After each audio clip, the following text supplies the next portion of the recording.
This is Hog Farmer Chris from the Hog Farmers Charitable Foundation.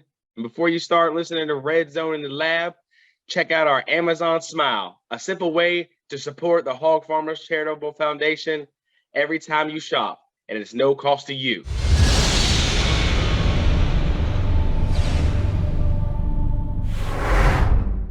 We're back! Welcome back to Red Zone in the Lab with Deuce.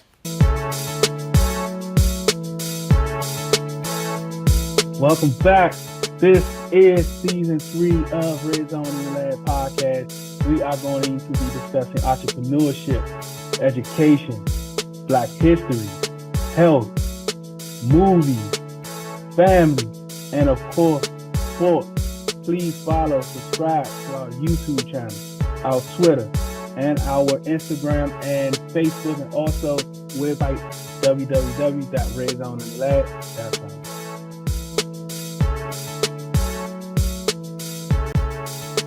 Welcome back to Red Zone in the Lab podcast. I am Deuce Blackley, and back today we have with us NFL analyst Mark Bullock. How are you doing on this good day, sir? I'm doing pretty well, thanks. And yourself? I'm doing pretty well. So Mark, as we get into it, we know the summer, especially the July month, is very tough to try to stretch through for football content. So we try to get away to just trying to get ready for the upcoming season.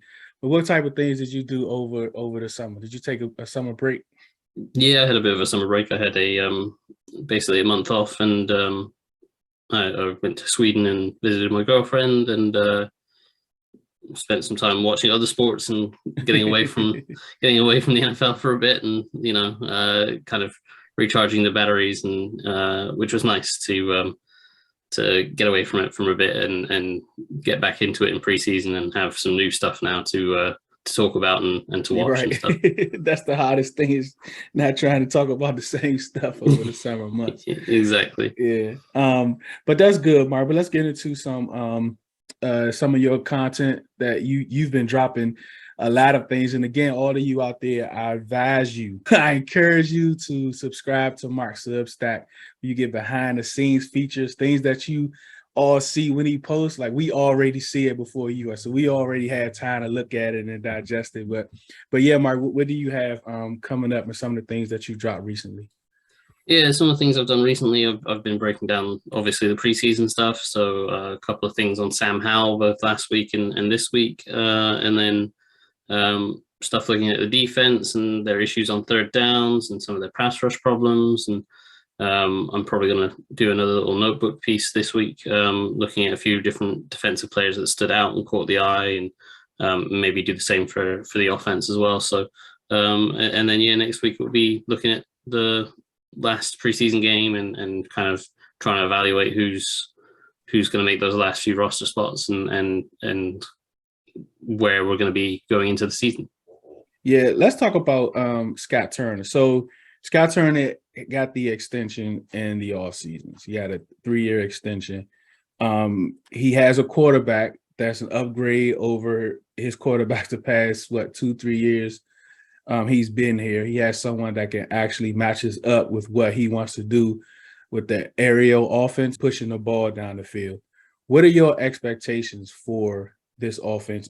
Yeah, I think they've certainly got a lot more pieces around that quarterback position this year. Last year it was obviously Terry McLaurin and not a lot else with all the injuries to Curtis Samuel and Logan Thomas and what have you. So yeah, having guys back healthy, which hopefully they will stay healthy, and having a quarterback that can push that ball down the field to take advantage of the speed that they have on the outside with McLaurin and now Dotson and hopefully a healthy Curtis Samuel, that they should be able to be a lot more aggressive in attacking down the field and create some more explosive plays. And then that is the name of the game in the modern NFL, is to make explosive plays rather than trying to consistently take the dink and dunk your way down the field kind of offense.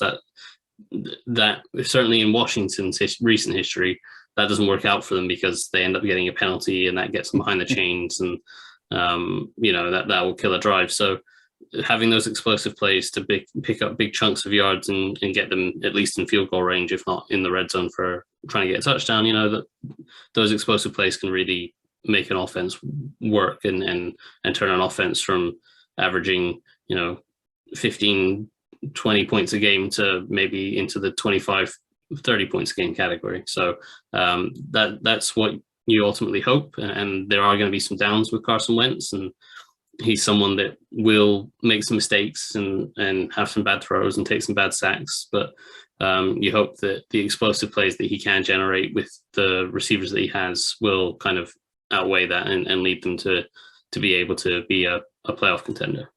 Outside of McLaurin, which one of those receivers do you think is going to have the next biggest impact to the offense? Yeah, I thought going into the preseason, it would be either Samuel or Dotson, depending on their kind of usage and who plays where, because those two are very interchangeable in terms of how they can both line up at the Z on the outside or in the slot. And Samuel's a little bit more of a move guy in terms of you want to get him the ball on screens and jet sweeps and stuff, whereas Dotson's a move guy in terms of you can line him up all over the formation and he can run routes from wherever. So it was always dependent on where they were going to line up for me. And it seems so far in preseason that Dotson is the Z receiver on the outside and Samuel's going to be the slot. And I think Dotson probably edges it, but that slot receiver can get a lot of targets in key spots. And if Samuel can build a connection with Wentz, then, that could lead to him just edging it over Dotson. The running backs, right? So yep. Let's talk about Gibson. I went to a few practices, and even before the fumble, right?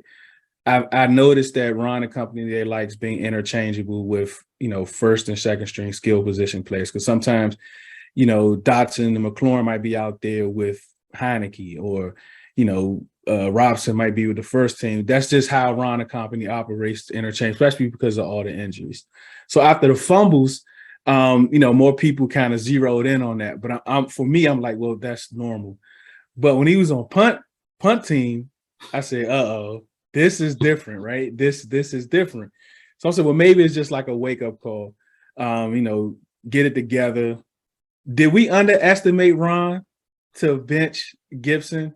Were you surprised when they came out with the first team offense and it was Brian Robson? I don't know if necessarily surprised. I was more surprised that Gibson didn't get any carries, or he only got that one carry, which wasn't necessarily his fault that it got blown up because they had a misassignment up front. But the fact that he only got that one carry and Robinson had basically the rest of the workload kind of suggests that they see Robinson as maybe their guy now. At least they were giving him an opportunity, and he certainly didn't make waste of that opportunity. He played well. Mm-hmm. And if you're giving a guy that opportunity and Robinson put in the performance he did, I don't see a way that you can say, well, he didn't do enough. I think he did more than enough to keep that opportunity going. So to me, that would suggest he's going to be RB1 going into the regular season, which leaves Gibson in a funny spot, because if he's not the number one running back, I'm not sure exactly where he's getting his touches. And maybe it's a case of they rotate Brian Robinson and Gibson, possibly. I've never loved a running back rotation where they do that too much. I like a running back to get a chance to kind of build a rhythm. But that's a personal taste. That Rivera and his offenses over the years have had running back by committee kind of themes. So maybe that's what they look to do. But it seems pretty clear that Brian Robinson's going to be their number one now, and J.D. McKissic's going to be their third down back, and he's better in pass protection than Gibson, and he's a better route runner than Gibson. So I think he's going to be their third down back. So that leaves Gibson in this kind of, he's a hybrid role that people thought he would be coming into the league, where he's kind of maybe a little bit of a running back, a little bit of a slot receiver, a little bit of a move guy. But I don't see where he's going to get the touches, because Curtis Samuel was kind of that guy, and he's obviously on the bigger contract and hopefully healthy. And if he is healthy, I think he'll be better, or certainly more effective as a receiver than Gibson would be. So I don't see him taking, if Robinson's taking the bulk of the workload as the main running back, and McKissick's got his third down back role solidified, and Curtis Samuel's going to be the move guy. I don't see where Gibson fits in. So that makes that kind of interesting for me. But yeah, it certainly seems like it's Robinson's job now, and Gibson's got a long way to go to, prove that those fumbling issues are a thing of the past, and that he can offer something else and earn some reps, maybe in different spots rather than just carrying the ball. And I do have some questions about Gibson's role and how that may or may not impact JD. But when it comes to Brian Robson and his natural running abilities to be able to move the power forward, always falling forward, to me, that looks like that's going to put them in a better position to not have so many third and longs like we're so used to. Scott would be able to maybe take more shots on second down, be in, favorable third down situations. How much of an impact would that be to Scott Turner's offense?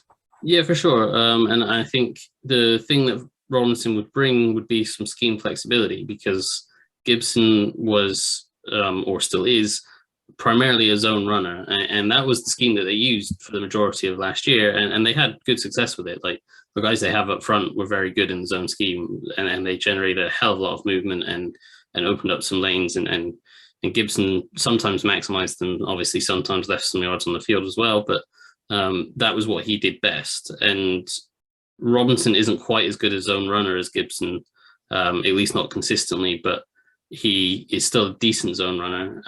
And he also offers the ability to use some gap scheme stuff, running power and counter and duo and those kind of things. So I think if Robinson can be a solid zone runner, and that's still their primary scheme, but if defenses are playing a front to try to take away that zone scheme, or they're stunting the front to try to take away the zone scheme, then that gives Scott Turner the flexibility to say, okay, well, we'll switch it up and we'll use some gap scheme stuff that will knock those guys off the ball and be able to generate some yards on the ground, rather than just, running that wide zone into a loaded front and picking up 1 or 2 yards and being in second and long and third and long. So I think that's the main thing that Brian Robinson gives them, is that he gives them some scheme flexibility to be able to do some different things from a schematic standpoint, rather than just kind of having to stick to the zone scheme and hoping that Gibson can make a play. Red Zone in the lab. Be right back. Hello, ladies and gentlemen. Just coming to you all. Just wanted to share these amazing Tava products with you all that has helped me drop 60 pounds over a year and a half. So look, I'm going to start out with our flagship product, which is our Cbd Detox Tea. When I tell you it's amazing, it's going to clean out your upper and your lower intestines. And also, Cbd stands for empty in Spanish.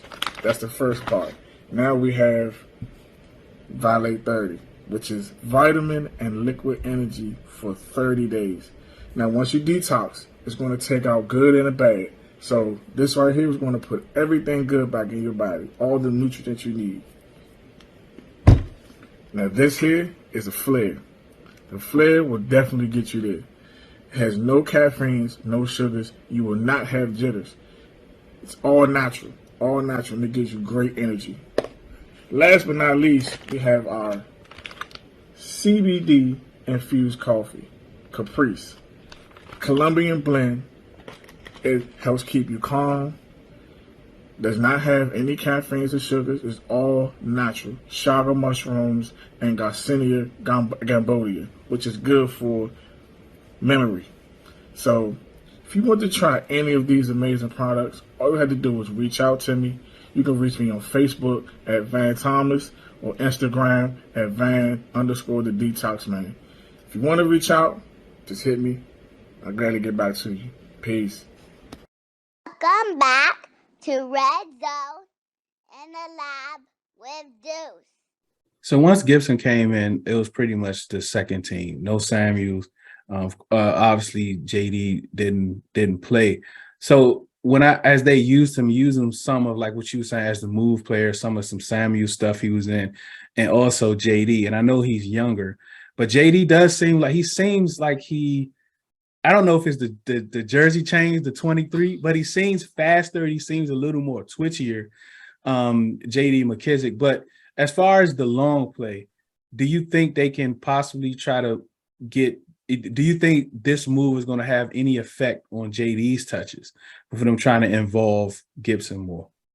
I don't think so. I think McKissick has very much entrenched himself in that third down back role. He's a much better pass protector, and that is the primary job of the third down back, is to be able to stay in and protect.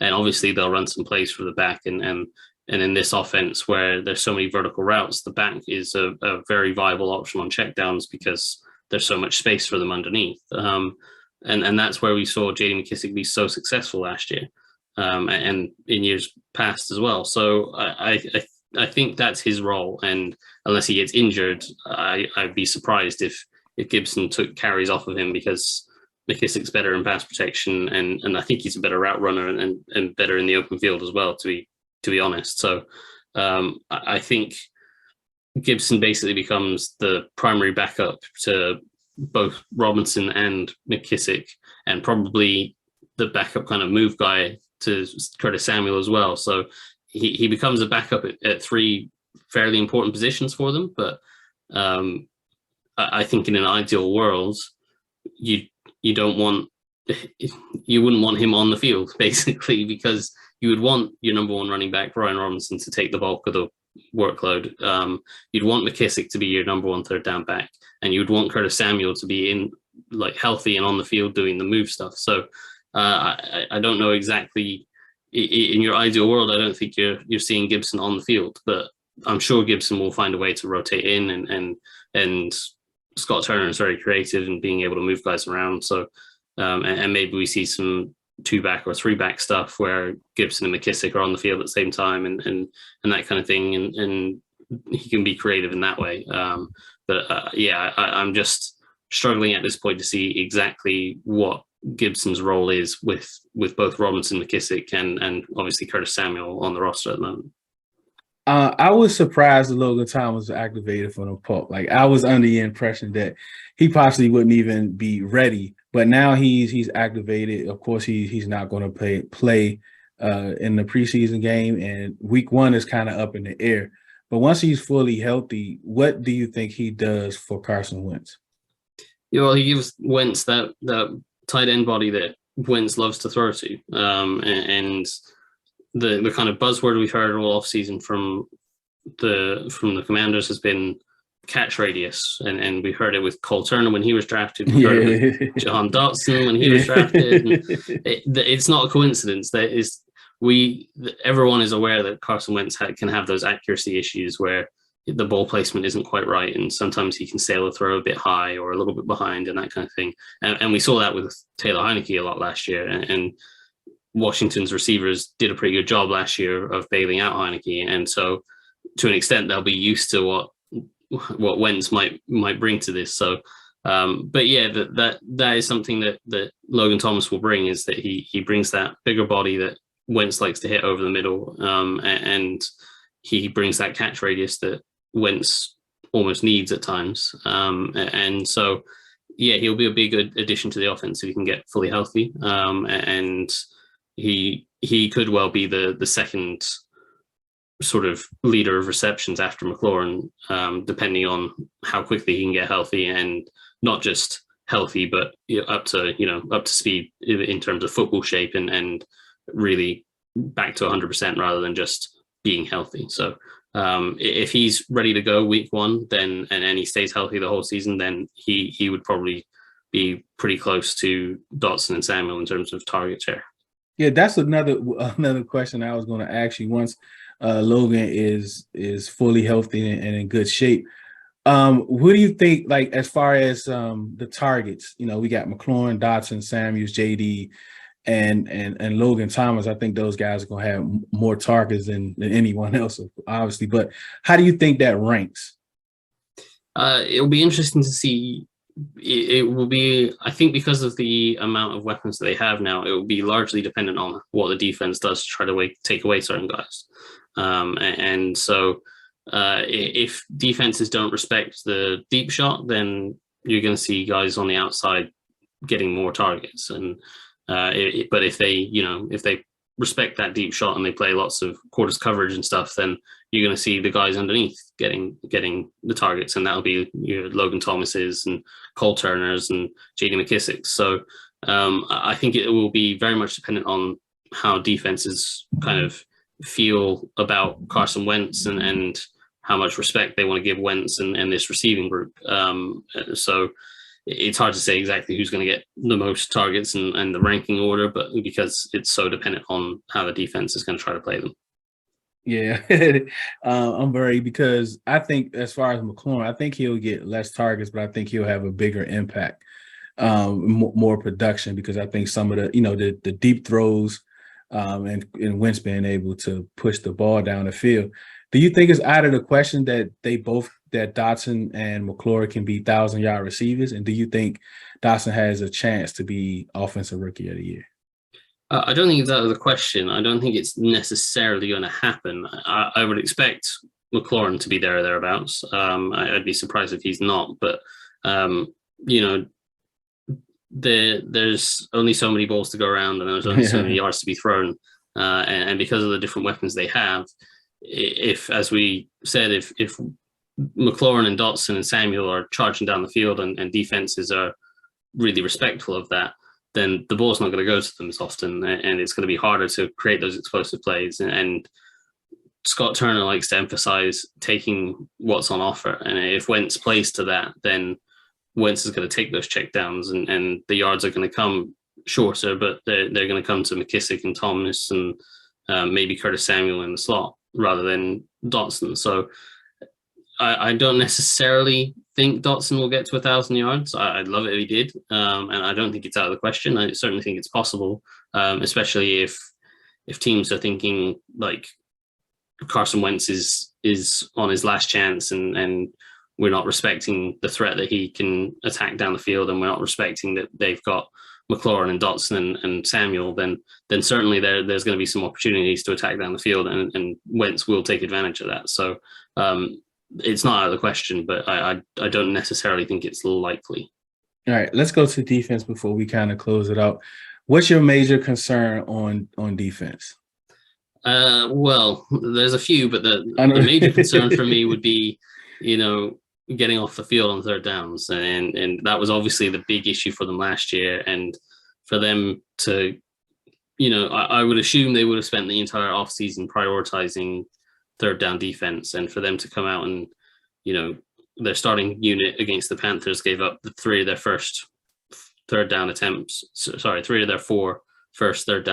And then they went something like 6 for 6. The Chiefs went 6 for 6 on third downs against them. So yeah, that's a bad start for a team that should be emphasizing third down defense. And that leads to big concerns about, Jack Del Rio and his play calling and stuff like that. And obviously in preseason, you're not game planning specifically for the opponent, and you're not too worried about what they're doing, and you're trying out different things that might work and might not work, and you're kind of testing what your limits are. But regardless of that, they're still giving up third downs conversions, and they're not getting off the field, and that's been an issue, and it's still an issue. So that for me would be the number one issue. If they're not able to get off the field on third downs, then and there's a lot in that. Sometimes it's been coverage busts, and sometimes it's been they've not been able to contain quarterbacks in the pocket, and it feels like they might be a defensive lineman or two short, with Chase Young now definitely out for the first 4 weeks, and the pressure is coming from Jonathan Allen and Montez Sweat, and they both quite often align on the same side. So there's no, the quarterback's able to kind of step up to the other side away from them, and there's no backup to kind of keep that quarterback contained. So and then that stresses the coverage because the quarterback's able to extend the play, and you have to cover for longer, and that makes it even harder. So I think that's kind of where I'm at with the defense. Is I think third downs are obviously key. They're always key for every team, but for this one specifically, and I think they might be maybe an edge rusher or two, or a defensive lineman or two short. A few players that we talked about when we kind of did the end of the year, the last time you was on the podcast. Forrest, Percy Butler, Benjamin St. Juste. What have you seen from them? Are you more impressed, less impressed? How do you feel about those guys? Well, it seems like Forest is going to get the first chance if they want to use that Buffalo nickel spot. I think Benjamin St. Juste is going to be obviously the nickel, and I would imagine that is what they stick with. But if they want to go with that 3 safety look, it seems like Forest is going to be the guy. It doesn't seem like Butler has kind of really made a claim yet for starting reps. So that surprises me a little bit because I wasn't too high on Forest coming out of the draft, and I didn't think much of what he did in preseason last year, and I'm wanting to take a closer look at him this year to see really what he's done, and I want to take a detailed look at that before I say yes, he's the next best thing, or no, he's still terrible, sort of thing. But I think it's interesting that he's the guy that's getting the looks. So, which leads me to believe it will be St. Juste that gets most of the starting, or they'll be in nickel most of the time, and St. Juste will be their guy. So. It's an interesting trio and they have a lot of options in that secondary of how they want to line up with the nickel package. But I think just overall, you look at who are the most talented players, and the most talented player out of those 3 would be St. Juste. So it seems like he's going to be the guy that is going to play in the slot, and he has the size to kind of work into run fits if they need him to. So I don't really see the need for them to switch to Forest for a 3 safety rotation because St. Juste has that same kind of size and physicality. So I think that's kind of the route they're going to go. Red Zone in the lab. Be right back. Hi, I'm Christian Miles, native Washingtonian and real estate agent servicing the Washington metropolitan area. I started my career as an investor and later transitioned to the residential side. I really wanted to leave the investor side because I wanted to connect with people. Building relationships is important to me. I understand the buying and selling process can be challenging. I get it. I've been there. I'm a mom, wife, friend, and neighbor. I absolutely love helping families and connecting with people. Going through the home buying and selling process is stressful enough. When working with me, I make it fun. As a realtor, I think it's important to be able to connect with you. Every detail is important, no matter how small. Let me take care of the heavy lifting while you focus on the joys of finding a new home. Something I live by, people may not remember what you said, but they will always remember how you made them feel. With me, it's an experience.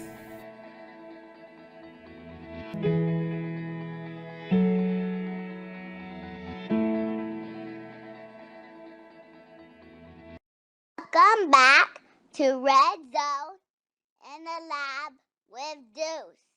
Jamin Davis, I've heard a lot better. He has had a good camp, some good preseason games. I kind of see it. I kind of don't. I do see some flashes as always. But for me, he was so far away that even him improving a little, he's still far away. What's your take on Jamin Davis training camp in the 2 preseason games? Yeah, I'm kind of with you. Last year was very disappointing, obviously, and he was a million miles away from what you'd expect from a first round pick. And the difference between him in preseason this year and preseason last year is night and day, because last year he was just so slow off the snap trying to kind of process the information happening in front of him. This year he is playing a lot faster, but that doesn't necessarily mean he's making the right decisions. And sometimes it's very small details. Sometimes it's big things. And there was a play against the Chiefs where he was kind of, it seemed like he was responsible for the running back out of the backfield, and he thought the back was protecting. So he looked to blitz, and the back worked out to the flat and, right out. Mm-hmm. and was left wide open in the flat. And that seemed like it was on Jamin Davis. But sometimes it's a smaller detail, like there was a run fit where the guard pulled around on a power block, and Jamin Davis read the pull very quickly and got into the gap, but which at this point last year he would have been miles away, and that guard would have got up to the second level and blocked him. But he got into the hole and filled that gap, but he attacked the wrong shoulder of the guard. He attacked the outside shoulder instead of the inside shoulder, and that messed up the fit for Cam Curl coming in on the edge and that kind of thing. So there's sometimes little small details that he still has to pick up. So he is certainly much improved from last year, but he still has a ways to go before he's playing at the level that you would expect from a guy that, you know, was a first round pick. So he's still got a ways to go, but there is encouraging signs. He's certainly playing a lot faster, and he doesn't look like a guy that should be cut week one sort of thing. He's progressing at least somewhat. So there's some encouraging signs, but there's still a ways to go. All right, so this is my quote unquote my hot take. How do you feel about the 5-1-5 as a base with Fedarian Mathis? I know we ran a lot of 5-man fronts last year. How do you feel about that as a base with of course Cole Holcomb and St. Jude's? I don't hate the package. I don't know that they have the depth to run it now. Okay. Last year they had the depth to run it because they could obviously bring in Ioannidis, who was effectively a third starter, and then they had Tim Settle behind him that they could rotate in, and Settle did a job. So they had 4 really good defensive tackles, and then they had obviously the guys on the edge, and they had guys like James Smith-Williams and Daniel Wise. They were kind of tweeners that could play on the edge or kick inside and play 3 techniques. So they had a lot more depth to do it last year. This year, they still have those tweeners, but you don't necessarily want those guys being the main part of the rotation. You kind of want a couple of defensive tackles, and you know, they have Alan Payne and Alan Payne and Fedarian Mathis, but if those 3 are in, they don't really have any key defensive tackle behind that. They don't have a Tim Settle or an Ioannidis behind that. So I think they're still lacking there. And that would be my concern with using that package as a base package, that you wear out your 3 defensive tackles and you don't have a rotation around them to kind of to rotate and keep them fresh. So I certainly like the package. I just don't think it can be a base package consistently because they just don't have the depth for it at this point. What do you think about Daniel Wise? Have you think that he's had a good camp so far? He's flashed quite a lot, and I'm planning to. I wrote about him last week because he flashed a few times, and I was planning to cover him again because he had back-to-back reps against Joe Thuney, the Chiefs left guard, where he beat him back-to-back down near the goal line, and then later on he beat Trey Smith on another rep, and he had one good play against the run where it was a power scheme, and he basically blew up a down block and made the tackle at the line of scrimmage. So he's been flashing and impressing, and it's interesting to see him as their kind of 4th defensive tackle because he's listed at 280 pounds, which is kind of more of a 3-4 defensive end size than a 4-3 tackle. But he's so far shown that despite being a little bit undersized for this position, he's not being bullied on the line of scrimmage, and he's able to hold his own, and that's encouraging. And then that lighter size gives him a little bit more movement skills to kind of challenge those bigger guards and beat them. He shows really good technical awareness. He kind of understands that, you know, if the guard flashes hands quickly, I need to do this, or if the guard sits back, I need to do this, and that's given him some good reps against some very good caliber guards. As I said, Joe Thuney is one of the better guards in the league, and he beat him back to back, and Trey Smith's one of the emerging young guards in the league, and he got the better of him a couple of times as well. So I'm encouraged by what I've seen from him. I'll be interested to see if he continues as that 4th defensive tackle and, you know, sticks there, or whether he switches between kind of a defensive end, defensive tackle tweener spot. So it'll be interesting to see his role going forward, but he's certainly caught the eye so far. Is there a switch, a defensive switch that Ron and JDR can flick up out there at Ashburn to all of a sudden that this defense looks much better than what we've seen in the preseason come week 1? I don't know if there's a switch necessarily. Maybe getting Chase Young healthy and having everyone on the field ready would be part of it. It feels like they're just lacking a little bit. Obviously, Chase Young's a big miss, and they don't have the necessary depth on the defensive line that they had in years gone by. Like in Rivera's first year, they obviously had the same front 4 that they would have now with Young, Allen, Payne, Sweat. But when they needed a breather, Ryan Kerrigan could rotate in for either Sweat or Young and still be productive. And when Payne and Allen needed a break, you had both Ioannidis and Settle that could rotate in. So you had really good depth. And now they don't have any of those well, they still have some depth, obviously, and Fedarian Mathers was drafted to be part of that, and they've got some interesting guys like James Smith-Williams and Daniel Wise and Casey Toohill has a role, but they don't have anyone that they can trust to be like Ryan Kerrigan or Matt Ioannidis that is almost a starter and would be a starter on a lot of teams, sort of thing. So that feels like they're lacking up front a little bit, and with Chase Young out, it feels kind of more of a glaring weakness. And if they're going to play kind of heavy zone scheme defense, then they're going to need that front four to generate pressure. And if only Allen and Sweat are generating that pressure consistently, then it's going to be tougher for them at the start of the year. And so maybe when Chase Young comes back and he's healthy and he's ready to go, he gives them that third option, and that takes away some pressure from the other guys and allows them to kind of collapse the pocket entirely around the quarterback rather than just from one side. And maybe that is the kind of magical switch that they can flick to improve the defense. But until that, I don't see it. Thank you so much, Mark. Please plug all of your upcoming content and how the people can follow you. Yeah, so on Twitter, I'm at Mark Bullock NFL, and my Substack is markbullock.substack.com, and you can subscribe there and get all my breakdowns, and they get emailed to you, or you can just read them on the website when they go up, and you can interact on there. So that's all of my stuff, basically. Thank you, Mark. Mark Bullock is NFL analyst. I highly recommend his Substack. Mark has great insight on the NFL, especially when we go and break down these plays and specific players he puts out. I use a lot of his content to kind of drive whatever narrative that I would like to drive. So I appreciate that, Mark. But that is Mark Bullock, NFL analyst. Thank you all out there for watching. Thank you for listening. I am Dion Deuce Black, and this is Red Zone in the Lab podcast. One beat, one sound, one heart, one love. Thank you for listening to Red Zone in the Lab podcast.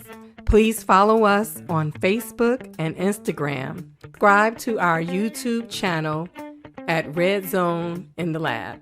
And you can download our podcast at Spotify, iTunes, and Podbean.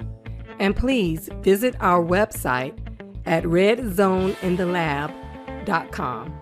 Thank you.